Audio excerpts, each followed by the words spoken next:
வணக்கம் ஃப்ரெண்ட்ஸ். இந்த வீடியோவில் நம்ம என்ன செய்தி பார்க்க போகிறோம்னா, மறைந்த கே பாலச்சந்திரன் அவருடைய இன்று நினைவு நாள். அவருடைய நினைவு நாள் அன்று சசிகுமார் அவர்கள் அவரிடம் பகிர்ந்த அனுபவங்களை பற்றி பேசியிருக்கிறாரு. வாங்க என்ன தகவல் என்ன செய்தின்னு இந்த வீடியோவில் பார்க்கலாம். முதன்முறையாக நம்ம சேனலை பார்க்குறீங்கன்னா சப்ஸ்கிரைப் பண்ணாதவங்களாம் சப்ஸ்கிரைப் பண்ணிக்கோங்க. பெல் பட்டன் சிம்பிள் அமைக்கி நம்ம சேனலோட நோட்டிஃபிகேஷனை எனபிள் பண்ணிக்கோங்க. நாங்கள் போடுற வீடியோ எல்லாமே உங்களுக்கு உடனுக்குடனே வந்து சேரும். வாங்க என்ன தகவல்னு பார்க்கலாம். சசிகுமார் அவர்கள் ஹாலிவுட்டின் முக்கியமான இயக்குநர்களின் ஒருவர். 2 படங்கள் மட்டுமே அவர் இயக்கியிருந்தாலும் அந்த 2 படங்களும் இன்று வரை கொண்டாடப்பட்டு கொண்டிருக்கிறது. அதிலும் சுப்பிரமணியபுரம் திரைப்படம் தமிழ் சினிமாவில் பெரும் தாக்கத்தை ஏற்படுத்தியது. 2 படங்களுக்கு பிறகு இயக்கத்தை நிறுத்தி சசிகுமார் நடிப்பில் தீவிர கவனம் செலுத்தி வந்தார். அவரது நடிப்பில் இப்போது வதந்தி 2 வெப்சீரிஸ் வரவிருக்கிறது.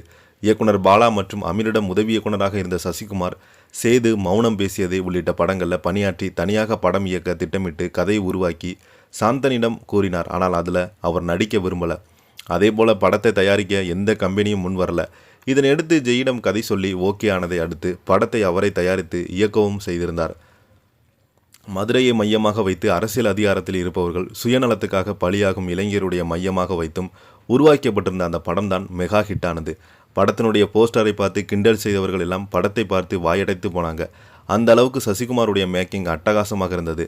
சிறப்பான எமோஷனல் சண்டை காட்சிகள், காதல் காட்சிகள், வசனங்கள், பாடல்கள் என பார்க்க பேக்கேஜாக அமைந்த சுப்பிரமணியன் திரைப்படம் முதல் படமே மெகா ஹிட் ஆனதான சசிகுமார் பெயர் எடுத்து சசிகுமார் அடுத்து ஈசன் படத்தை இயக்கினார். அந்த படம் ஓரளவு நல்ல வரவேற்பு பெற்றது. ஆனால் அந்த படத்தோட இயக்கத்திலிருந்து ஒதுங்கப்பட்டார் சசிகுமார்.